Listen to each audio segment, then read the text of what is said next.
Minggu ini kita lanjut dengan ayat yang ke-6 sampai ayat yang ke-13, dan saya ingin membacanya lagi. Datanglah seorang yang diutus Allah, namanya Yohanes. Ia datang sebagai saksi untuk memberi kesaksian tentang terang itu, supaya oleh dia semua orang menjadi percaya. Ia bukan terang itu, tetapi ia harus memberi kesaksian tentang terang itu. Terang yang sesungguhnya, yang menerangi setiap orang sedang datang ke dalam dunia. Ia telah ada di dalam dunia, dan dunia dijadikan olehnya, tetapi dunia tidak mengenalnya. Ia datang kepada milik kepunyaannya, tetapi orang-orang kepunyaannya itu tidak menerimanya.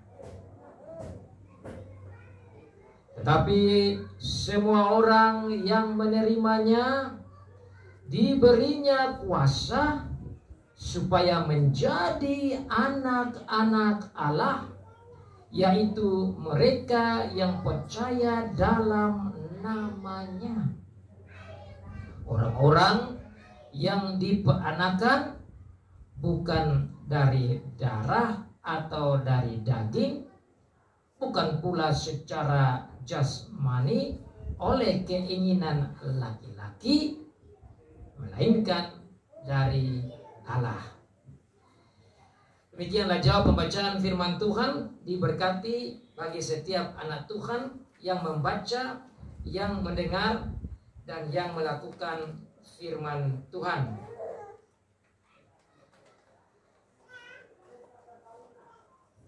Tema khotbah kita pada saat ini yaitu Tuhan Yesus adalah terang yang sejati, bukan Yohanes.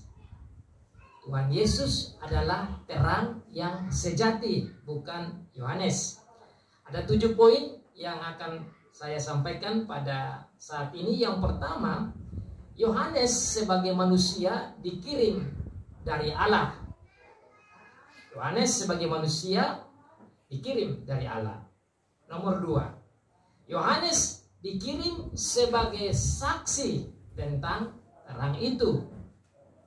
Yohanes dikirim sebagai saksi tentang terang itu, yaitu Tuhan Yesus. Nomor 3, Yohanes bukan terang itu. Yohanes bukan terang itu. Nomor 4, terang itu, terang yang sejati itu adalah Tuhan kita Yesus Kristus. Nomor 5, Tuhan Yesus Kristus yang menciptakan dunia ini, tapi dunia tidak mengenal Dia dan menerima Dia. Tuhan Yesus datang kepada kepunyaannya, tetapi mereka tidak menerimanya. Nomor 6. Yang terakhir, siapa yang menerima dan percaya kepadanya akan diberi kuasa menjadi anak-anak Allah. Saudara, minggu yang lalu ada juga 7 poin yang kita belajar dari firman Tuhan, yang fokusnya kepada Tuhan kita Yesus Kristus, bahwa Dia adalah Allah yang sejati. Tuhan kita tahu bahwa kita ini bisa salah paham tentang Tuhan Yesus karena keterbatasan kita sebagai manusia, dan banyak orang juga salah paham, berpikir bahwa Tuhan Yesus hanya manusia sejati saja. melihat Injil-Injil yang berbicara tentang atau bersaksi tentang kelahiran Tuhan Yesus sebagai manusia di kandang Bethlehem. Tanpa melihat bahwa Tuhan Yesus yang lahir di kandang yang hina itu, menjadi manusia itu adalah Allah yang sejati, adalah Allah yang benar. Maka Tuhan menolong saudara dan saya minggu lalu untuk melihat bahwa Tuhan Yesus yang lahir di kandang yang hina yang kita peringati setiap Natal itu harus dilihat bahwa dia adalah Allah yang sejati. Supaya kita manusia mengerti bahwa dia adalah Allah yang sejati, Tuhan Yesus menggunakan Yohanes seperti minggu lalu 7 poin kita belajar. Bahwa dia adalah firman, dia ada bersama dengan Allah, dia adalah pencipta, di dalam dia ada hidup, di dalam dia ada kehidupan, keselamatan, dia adalah terang, dan dia adalah Allah. Jadi kitab Yohanes yang kita belajar garis bawahi menolong saudara dan saya untuk ingat bahwa fokus iman kita haruslah kepada Tuhan Yesus, bukan Yohanesnya. Minggu ini Tuhan mau menolong kita lagi untuk melihat bahwa terang itu bukan Yohanes. Allah itu bukan Yohanes, karena kata terang itu atau hidup itu berhubungan dengan Allah yang sejati. Jadi di dalam ayat yang kelima dikatakan bahwa datanglah seorang yang diutus Allah, namanya Yohanes. Tuhan mau memberikan perbandingan antara Tuhan Yesus sebagai Allah yang sejati dengan Yohanes sebagai manusia yang sejati dan bukan Allah yang sejati. Bagaimana kita tahu? Dalam bahasa Indonesia memang terjemahannya tidak terlalu kuat. Karena dia bilang di sini, datanglah seorang yang diutus Allah. Kata seorang tidak menolong kita lebih dalam, tapi kalau saudara belajar dalam bahasa Inggris, dia bilang there is a man. Kata man itu artinya manusia. Jadi saya lebih cenderung menggunakan kata itu. Datanglah seorang manusia. Kenapa kata manusia ini penting bagi saudara dan saya untuk mengerti ayat ini? Karena kata manusia yang diarahkan kepada Yohanes itu sangat penting untuk kita memahami Tuhan Yesus sebagai Allah yang sejati. Jadi datanglah seorang manusia yang hanya manusia saja yang sejati, dibandingkan dengan dia yang tadi dalam ayat 1 sampai ayat yang kelima itu yang adalah Allah sejati, yaitu Tuhan Yesus. Jadi ayat 1 sampai ayat yang kelima fokusnya kepada Tuhan Yesus sebagai Allah yang sejati, sebagai pencipta, penebus, firman, ada bersama, hidup kekal, pencipta, Allah yang benar. Sekarang bicara tentang Yohanes yang manusia saja. Datanglah seorang manusia, dan manusia itu adalah Yohanes Pembaptis. Maksudnya kalau kita baca lebih lanjut Yohanes Pembaptis, karena kita bisa bingung. Yang menulis ini Yohanes Rasul, tetapi yang Yohanes Rasul tulis ini maksudnya Yohanes Pembaptis. Nah, kenapa dikatakan datanglah seorang manusia, yaitu Yohanes Pembaptis? Karena Yohanes Pembaptis ini adalah forerunner, perintis jalan sebelum Tuhan Yesus datang.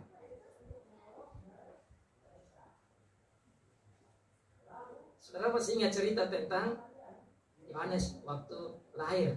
Sebelum Tuhan Yesus datang, Yohanes dahulu lahir, dan dia ada untuk menjadi perintis jalan, untuk menyiapkan hati bapak-bapak, hati ibu-ibu, hati anak-anak, hati umat Israel dalam rangka menyambut kedatangan sang terang itu, sang Allah itu, yang datang menjadi manusia, yaitu Tuhan Yesus Kristus. Yohanes datang bukan karena kemauannya sendiri untuk menjadi saksi, untuk menjadi perintis. Alkitab katakan bahwa Yohanes datang dari Allah. Bahasa Indonesia juga tidak terlalu dalam di sini, karena dia bilang, datanglah seorang yang diutus Allah.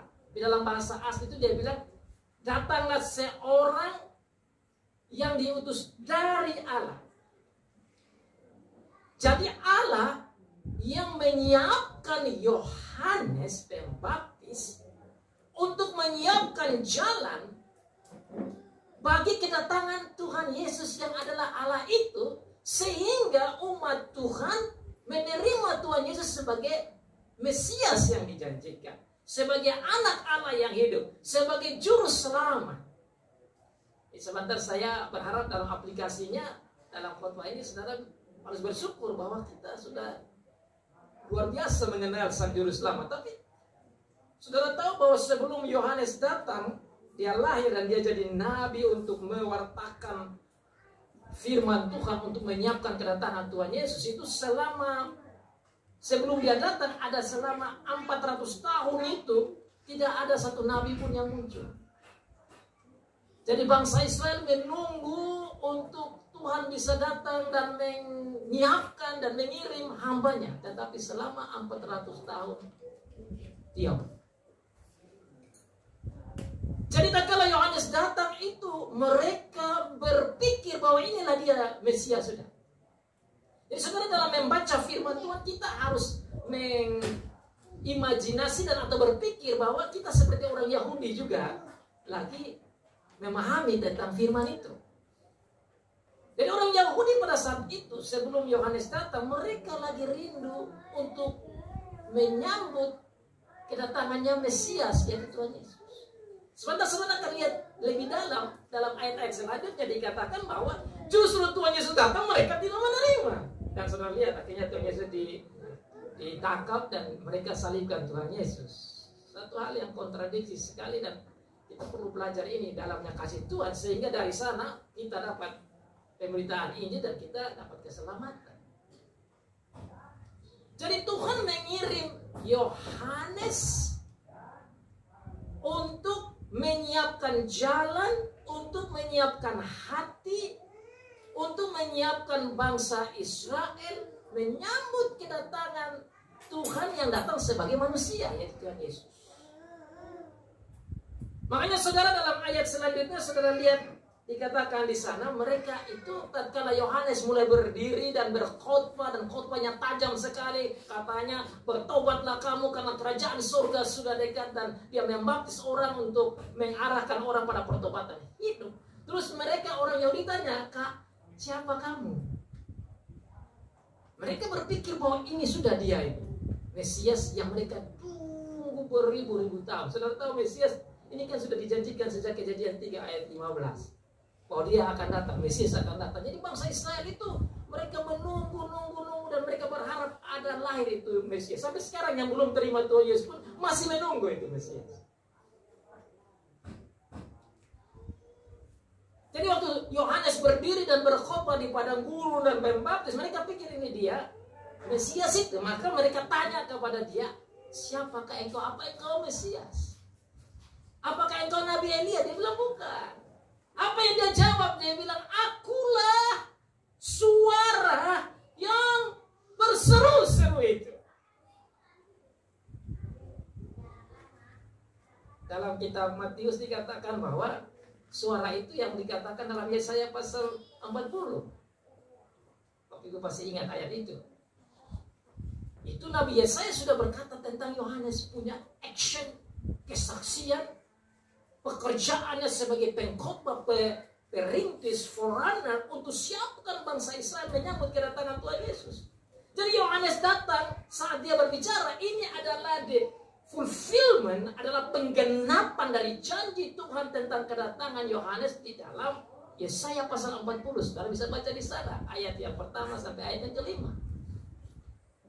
Ada suara yang berseru-seru di padang gurun. Maka saudara lihat di dalam firman Tuhan sendiri, Yohanes juga katakan di dalam ayat yang ke-23, saudara lihat di ayat pasal 1 tadi. Saya baca saja dari ayat 21. Lalu mereka bertanya kepadanya, Yohanes 1 ya, ayat 21. Kalau begitu, siapakah engkau? Elia? Dan ia menjawab, bukan. Engkau kan nabi yang akan datang? Dan dia menjawab, bukan. Maka kata mereka kepadanya, siapakah engkau? Sebab kami harus memberi jawab kepada mereka yang mengutus kami. Apakah katamu tentang dirimu sendiri? Jawabnya, yaitu Yohanes Pembaptis. Jawabnya, akulah suara yang berseru-seru di padang gurun, luruskanlah jalan Tuhan, seperti yang telah dikatakan Nabi Yesaya.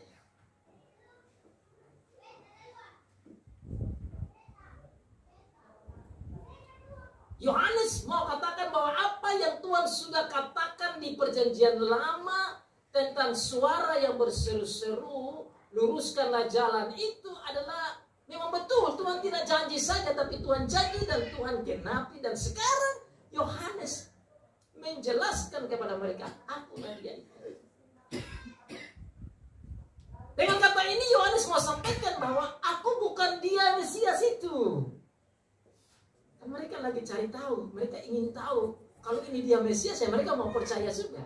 Jadi saudara, kita yang belajar Alkitab ini tidak bisa kita belajar langsung di konteks kita. Kita harus bawa pikiran kita ke waktu itu.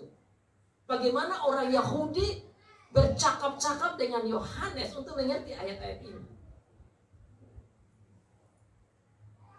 Makanya saudara, kita belajar firman Tuhan sebagai pengajar firman dan pengkhotbah, kita pelayan firman ini harus menolong jemaat untuk jangan langsung mengerti maksud firman untuk saat ini atau aplikasi, tapi harus kembali apa yang dimaksud waktu itu, namanya eksplikasi, penggalian waktu itu. Kita paham dulu waktu itu. Akibatnya banyak orang salah paham Alkitab dan menafsir salah karena dia langsung memahami untuk sekarang, tidak melihat konteks waktu itu.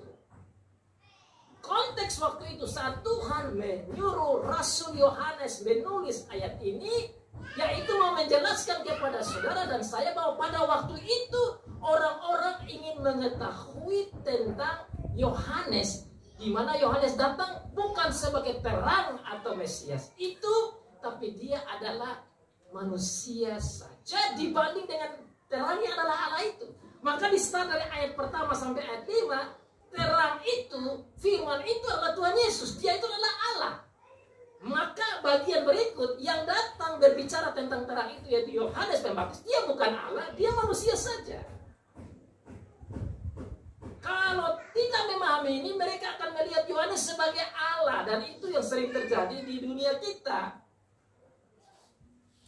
Kita memuliakan manusia, tidak memuliakan Allah. Kita berkhotbah tentang hebatnya manusia, tidak berkhotbah tentang hebatnya Allah. Yang minggu lalu saya bilang berpusat pada manusia, bukan berpusat pada Allah.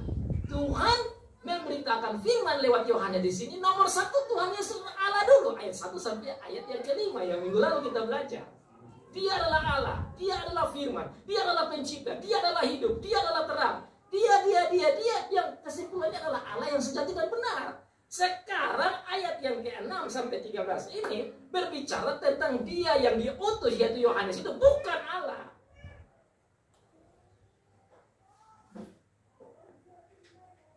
Dia adalah manusia yang diutus oleh Allah.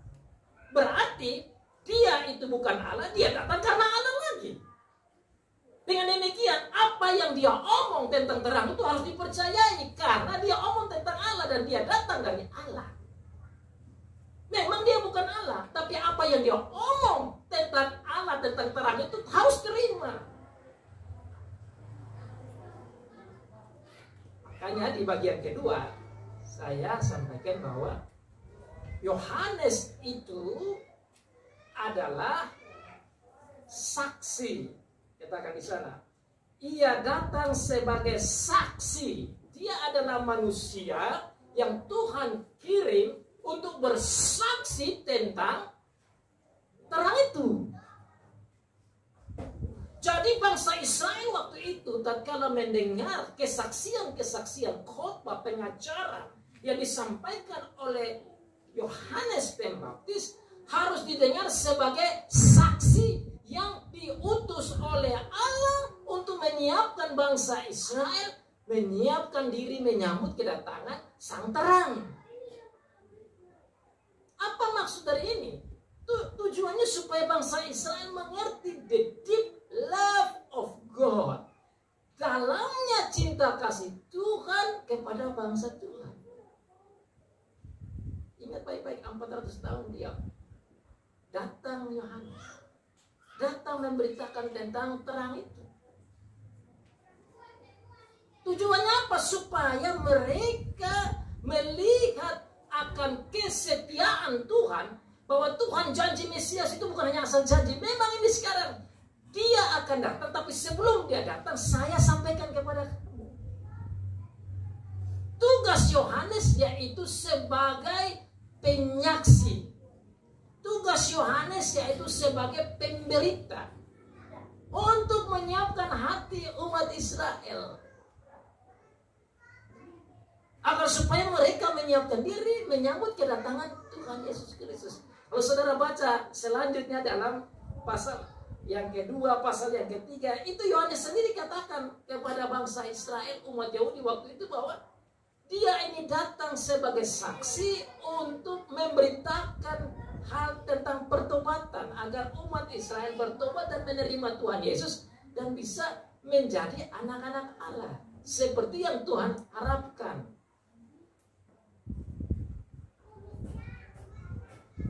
Dia datang sebagai saksi, dia memberitakan apa yang Tuhan Allah perintahkan kepada dia untuk menyiapkan hati umat Israel dalam rangka menyambut kedatangan Tuhan Yesus Kristus. Dia adalah saksi, dan kesaksiannya itu bukan tentang dirinya, tetapi kesaksiannya itu tentang terang.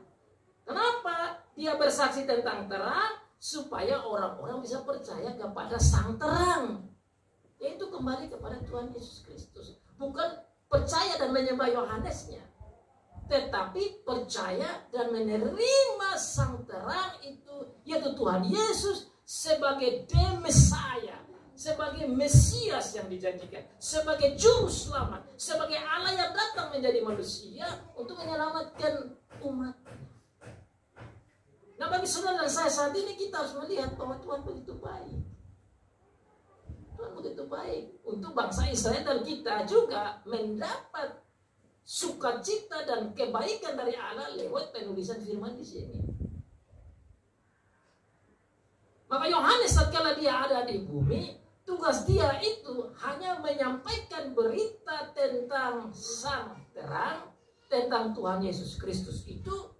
Dan saat Tuhan Yesus datang, dia bilang, saya bersukacita bahwa saya sendiri yang tidak mengenal dia, saya sekarang melihat dia karena Tuhan membuka matanya waktu Tuhan Yesus datang. Dia bilang, inilah dia anak domba Allah. Itu tercatat dalam ayat selanjutnya.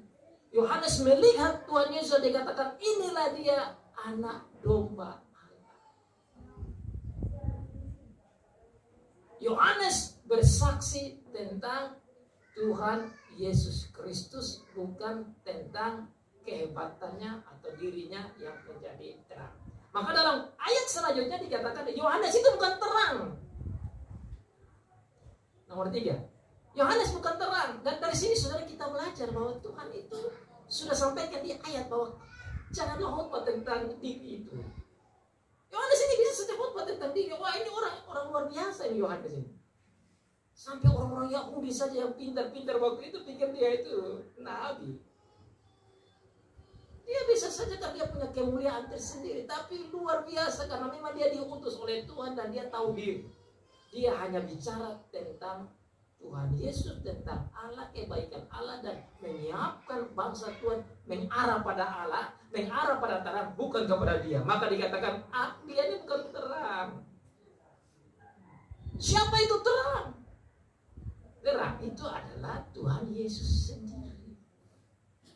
Makanya sebelum masuk tentang siapa itu terang, Tuhan Tuhan Yesus membuka akan hati pikiran Yohanes untuk tulis kepada gereja, termasuk saudara dan saya, ayat 1 sampai ayat 5.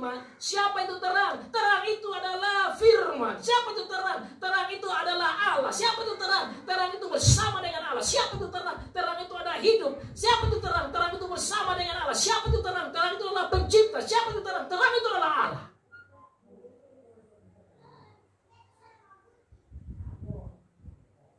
Itu yang ditulis oleh Yohanes. Yohanes Rasul. Yang kita baca ayat 1 sampai 5. Nah, saudara, saya dengar di sini baik-baik, saudara. Pengajaran, perenungan dari kita tiap saat, kalau kita di rumah atau di mana saja, kita jangan sampai mengidolakan Sang Yohanes Pembaptis, Sang Yohanes Rasul, atau sang pelayan firman, atau siapa saja. Itu bertentangan sekali dengan di sini.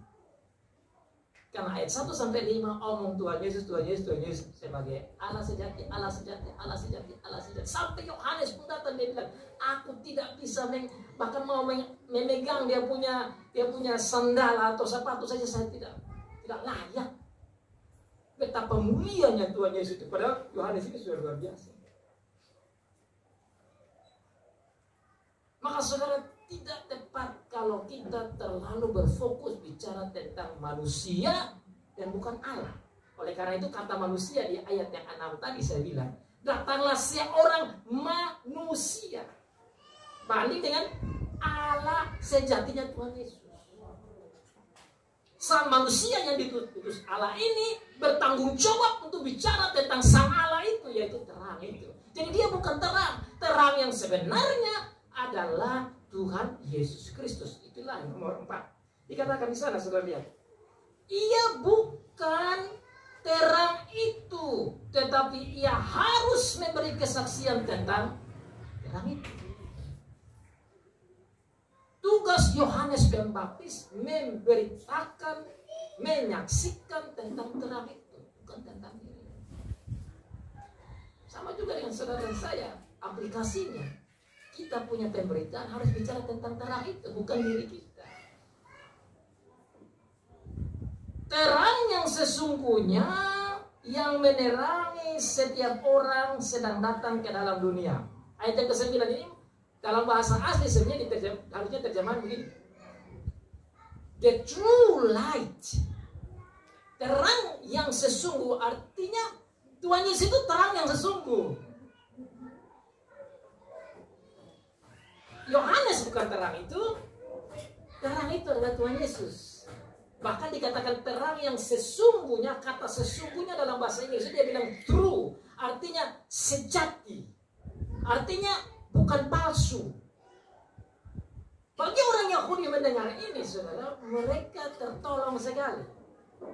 Bagi saudara saya juga serasa tertolong bahwa Juru selamat kita Tuhan Yesus Kristus ini bukan terang asal-asalan, ini bukan terang yang palsu, tapi ini terang yang sejati, the true light.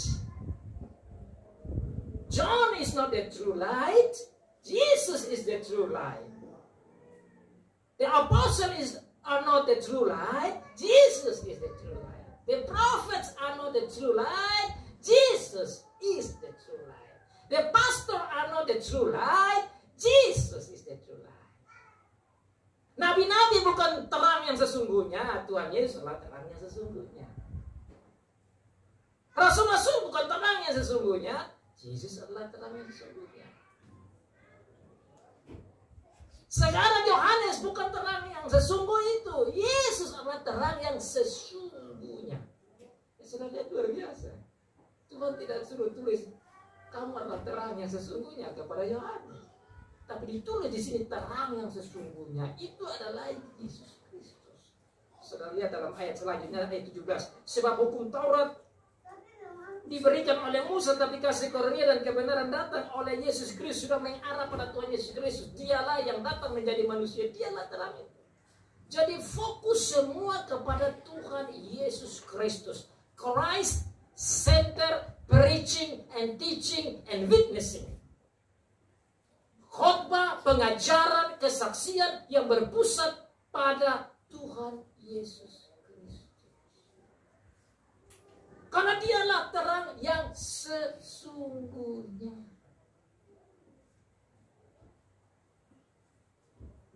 Bukan Yohanes. Saudara minggu lalu sudah dengar apa yang dimaksud yang terang. Terang berhubungan dengan kebenaran. Dialah kebenaran yang sesungguhnya.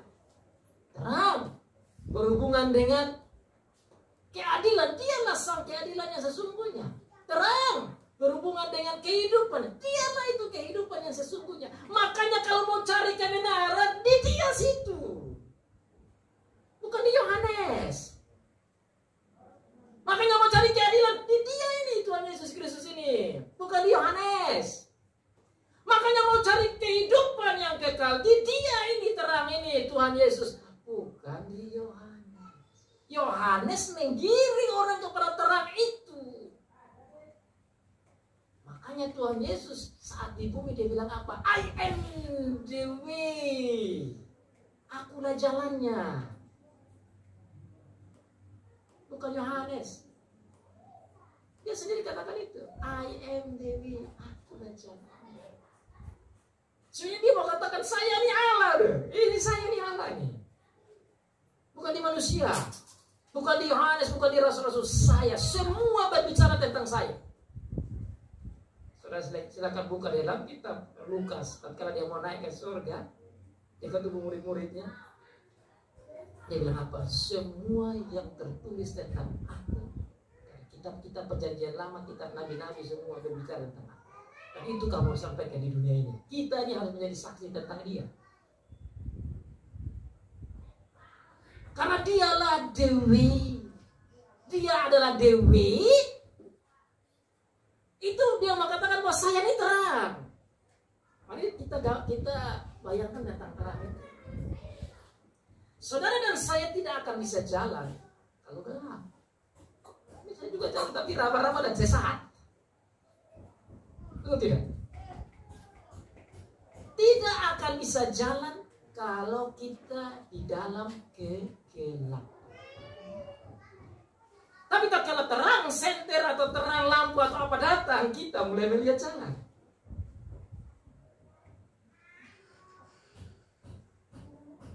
Kita cenderung untuk berjalan dalam kegelapan.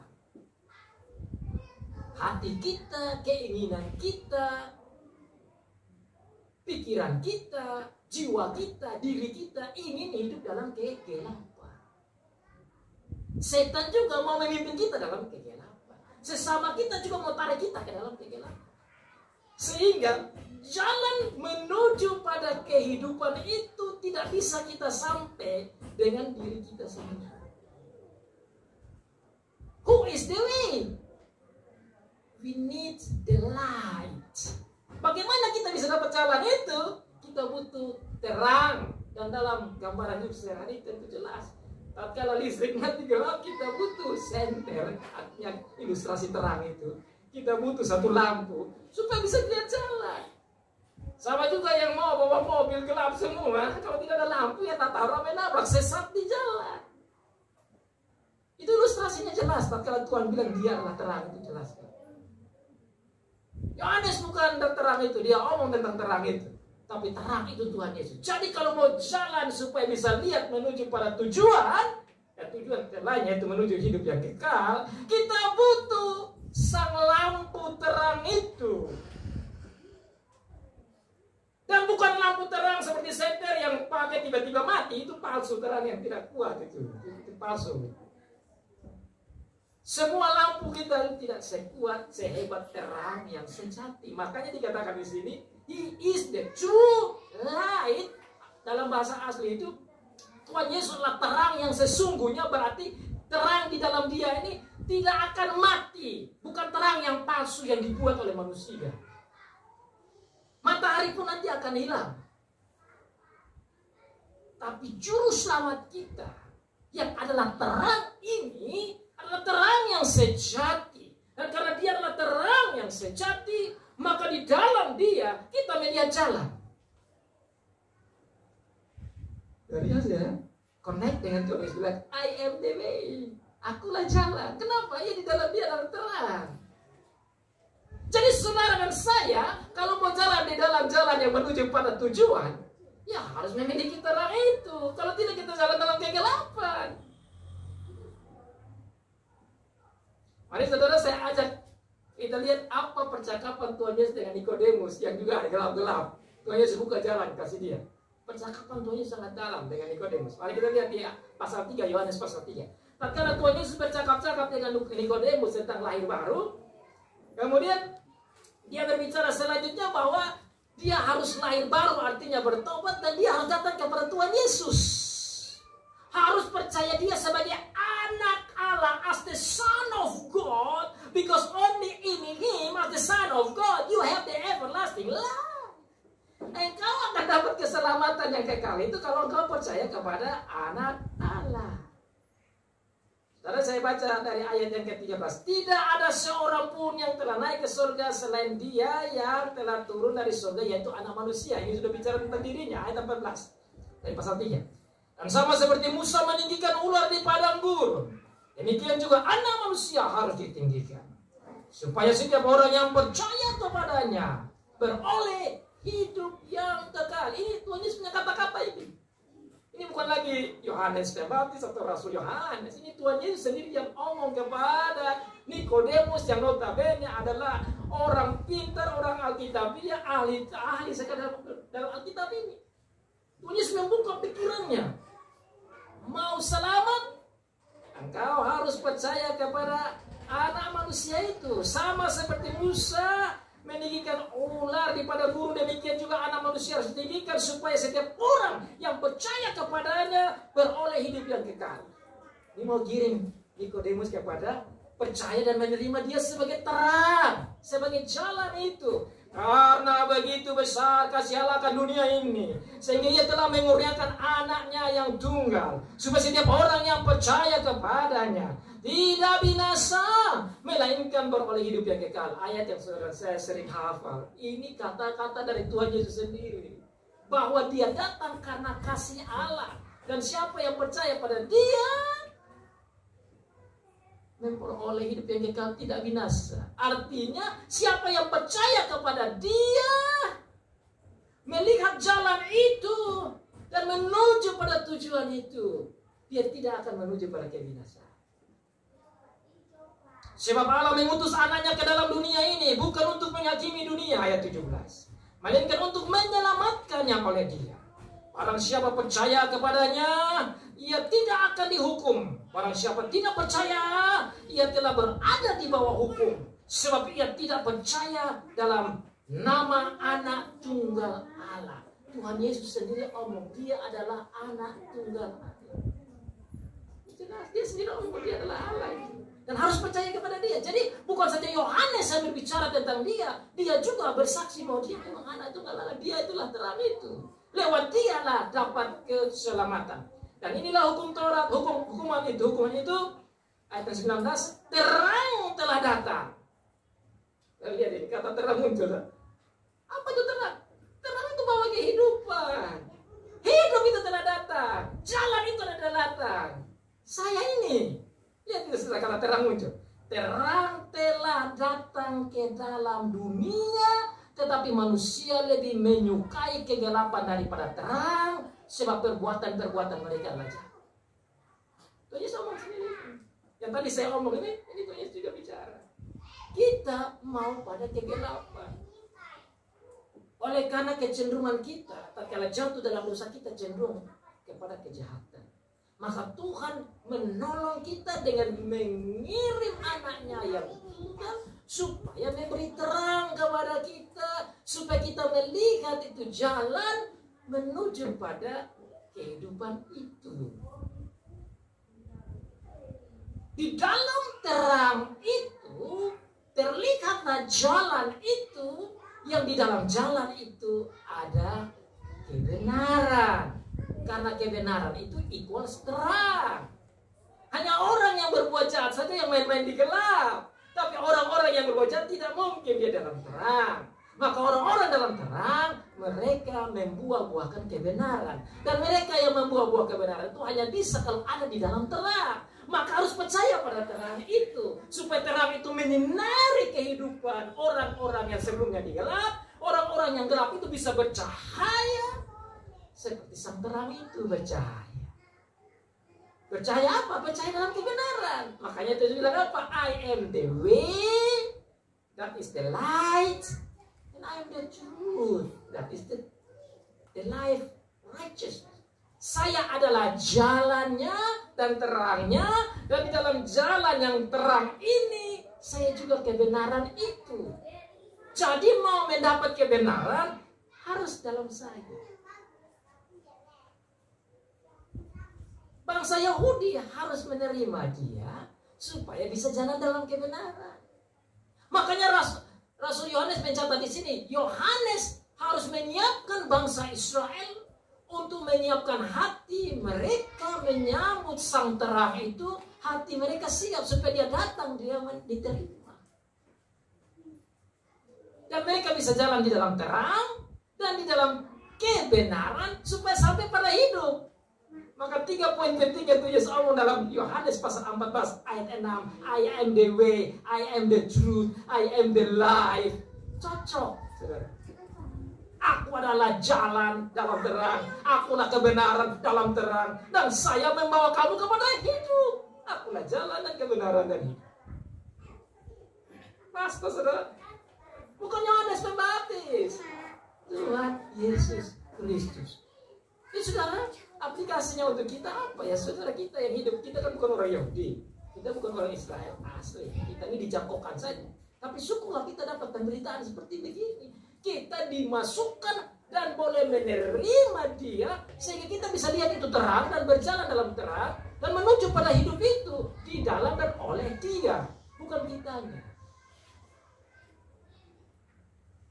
Sayangnya waktu sang terang itu datang, dia menciptakan dunia sebagai miliknya. Dalam ayat selanjutnya, poin selanjutnya, miliknya itu tidak menerima dia. Dan betul waktu dia datang, mereka menolak dia. Dan sampai sekarang juga masih ada yang menolak dia. Tetapi syukur saudara dan saya tidak menolak dia. Makanya adalah gereja ini. Ada gereja-gereja kumpulan orang percaya. Terang itu ada, sudah ada di dunia sebagai pembuat dunia ini dan pencipta manusia itu. Dia datang, tetapi orang-orangnya tidak menerima dia. Kembali pada teks kita. Ia telah ada di dalam dunia dan dunia dijadikan olehnya, tapi dunia tidak mengenalnya. Ia datang kepada milik kepunyaannya, tapi orang-orang kepunyaannya tidak menerima dia. Ini satu kontradiksi, saudara.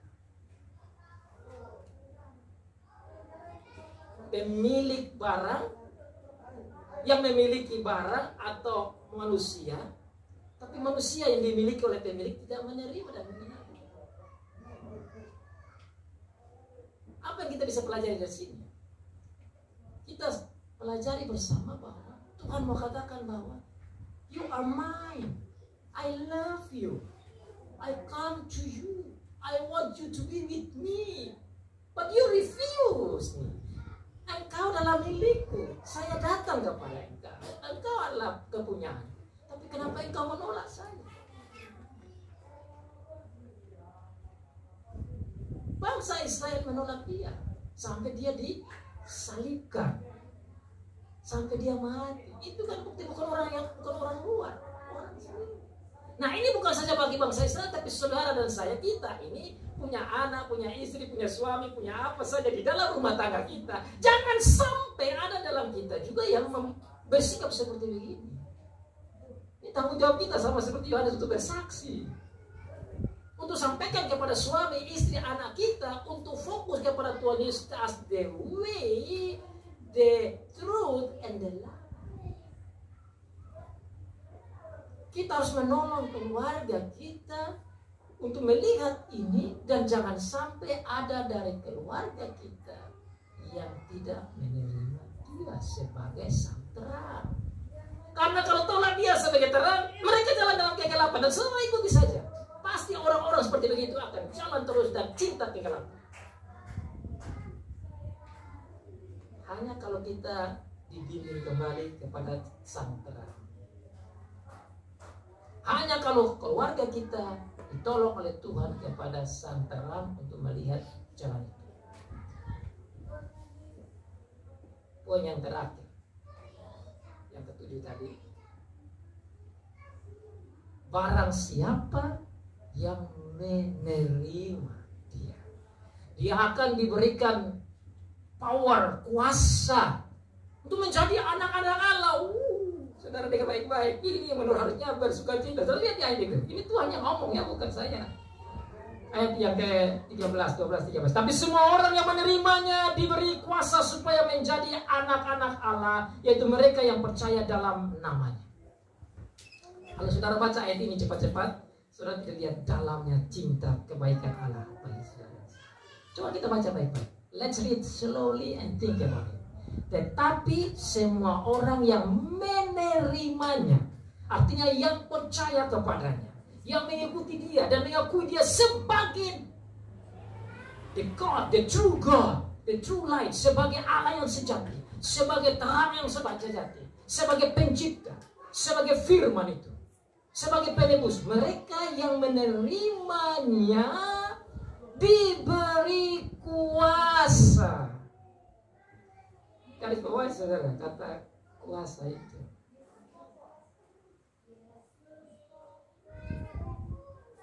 Siapa yang tidak mau dapat kuasa? Kuasa di dunia saja, ini jangan bilang kuasa besar-besar seperti kuasa pemerintah atau apa. Hanya bilang kuasa jaga kita punya rumah kecil saja, kita sudah senang-senang. Kasih motor, ini kamu kuasa itu motor ya, kan senang toh. Sementara motor rusak juga masih senang karena dapat kuasa itu. Kasih motornya anggaplah tidak terlalu baik, itu juga sudah senang.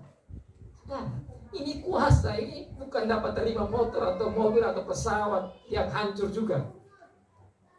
Kuasa apa? Sebagai anak-anak Allah. Saudara baca baik-baik itu dalam sekali itu. That's a very deep sentence of God. Tuhan punya pernyataan yang luar biasa. Tetapi semua orang yang menerimanya diberi kuasa supaya menjadi anak-anak Allah.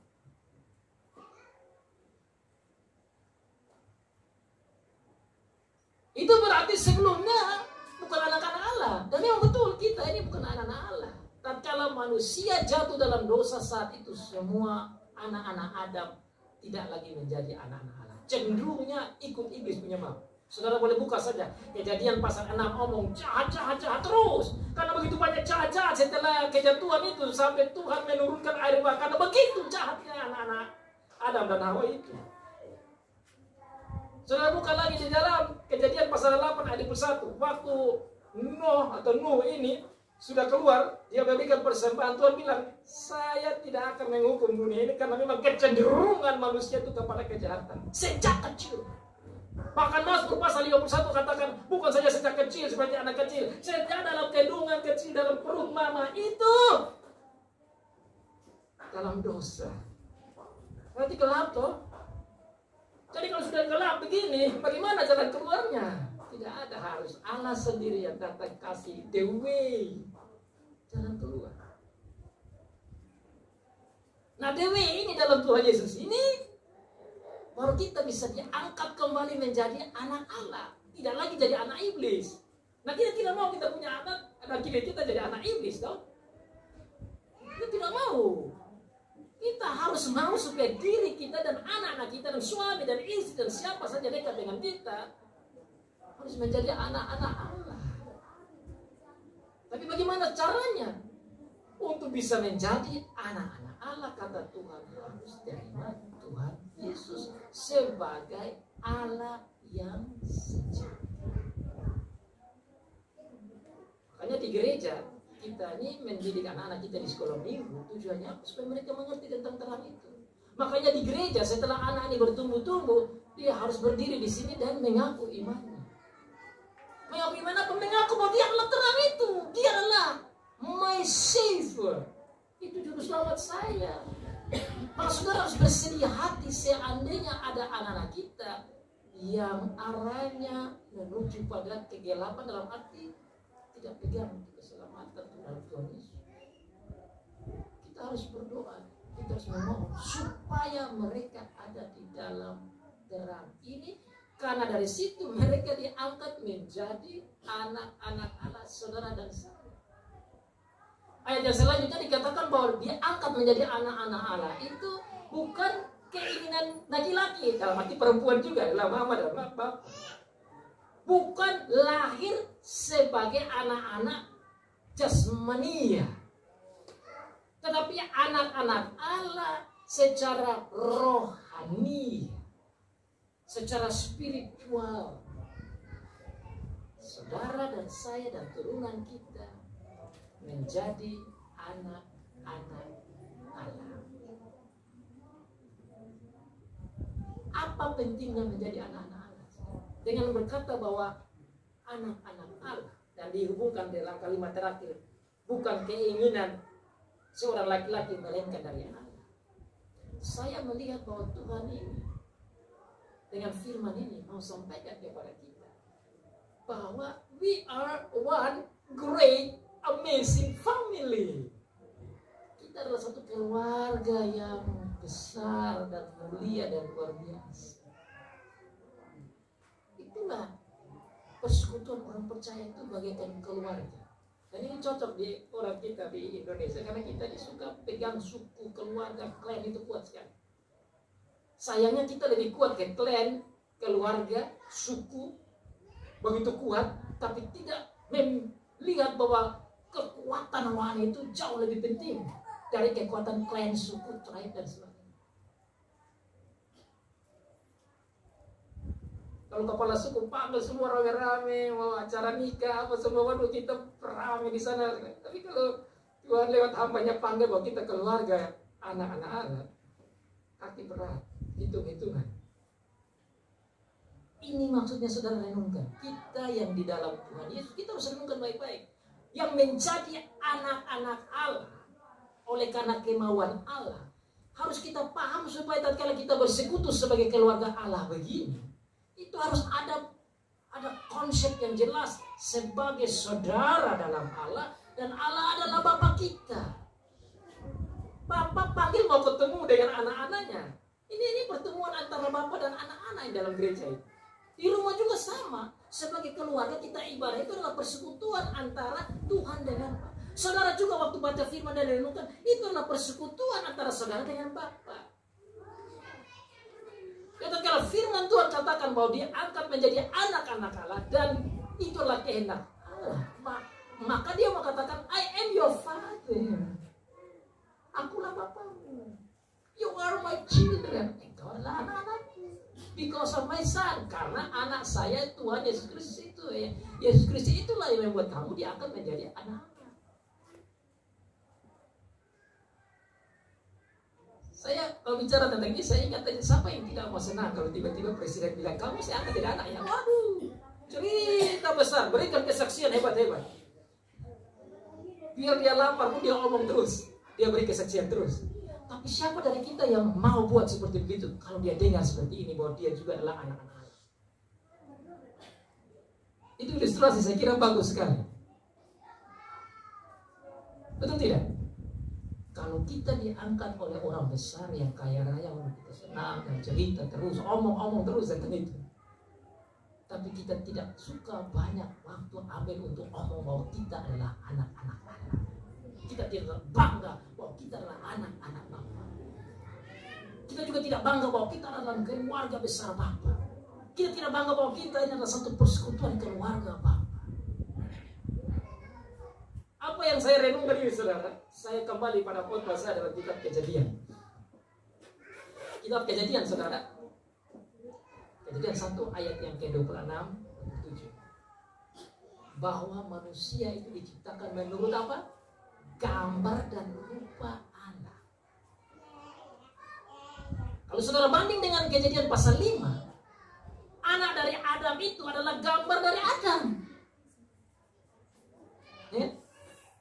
Berarti Adam dan Hawa adalah anak Allah. Maka seluruh turunan Adam dan Hawa adalah keluarga Allah.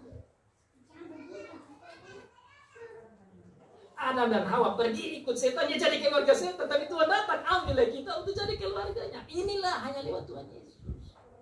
Maka sebenarnya Tuhan Yesus ini mau bawa kita kembali kepada apa yang Bapa mau dalam Kejadian 1 ayat 26-27. Kita kembali diangkat menjadi anak-anak Allah. Dan ciri anak-anak Allah adalah menjadi gambar dan rupa Allah. Dan tidak lain adalah terang. Makanya Allah adalah terang. Kita yang dalam Allah menunjukkan image and the likeness. Gambar dan rupa Allah itu dalam terang. Itu yang dicatat dalam Efesus pasal yang kelima. Hiduplah sebagai anak-anak terang. Apa itu terang? Dalam kebenaran, dalam keadilan, dalam kedamaian, dalam pengampunan, dalam senyum surgawi, dalam kasih surgawi, mencari kedamaian, mencari cinta kasih, mengatur dan mengontrol diri sebagai anak-anak terang. Apa maksudnya? Itulah the image of God. Itulah gambar rupa Allah sebagai anak-anak Allah. Caranya tidak lain. Di dalam Tuhan Yesus yang adalah firman, back to the firman. Caranya apa? Di dalam Roh Kudus yang adalah sang guru batin kita yang bisa menolong kita hidup di dalam terang. Hanya Allah sendiri yang bisa menolong kita hidup dalam terang, yang bisa mengarah kita kepada kehidupan.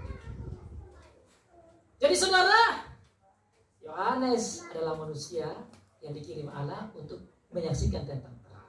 Yohanes itu adalah saksi tentang terang. Yohanes itu bukan terang. Nabi-nabi bukan terang. Rasul-rasul bukan terang. Pelayan-pelayan firman bukan terang. Terang adalah Tuhan Yesus Kristus. Dia datang supaya kita menerima Dia sebagai terang yang adalah jalan, yang adalah kebenaran, yang membawa kita kepada hidup. Lewat Dia kita diangkat menjadi anak Allah seperti yang Tuhan Allah mau waktu manusia diciptakan. Makanya segala Alkitab bilang apa? In Christ we are the new creation. 2 Corinthians 5 verse 17. 2 Korintus 5 ayat 17. Bahasa Indonesia apa? Di dalam Kristus kita adalah ciptaan baru. New creation. Ciptaan baru ya dalam Tuhan Yesus dalam terang. Saudara, 2022, mari kita maju dalam terang sebagai new creation. Kita tidak bisa sendiri, tapi new creation karena Tuhan Yesus. Dialah yang membuat kita bisa jalan dalam terang, jalan dalam kebenaran, jalan dalam kehidupan, menuju pada hidup. Kiranya Tuhan memberkati saudara dan saya di tahun 2022 ini. Sama Dia yang adalah terang dan menjadi anak-anak Allah dalam terang menuju hidup. Amin.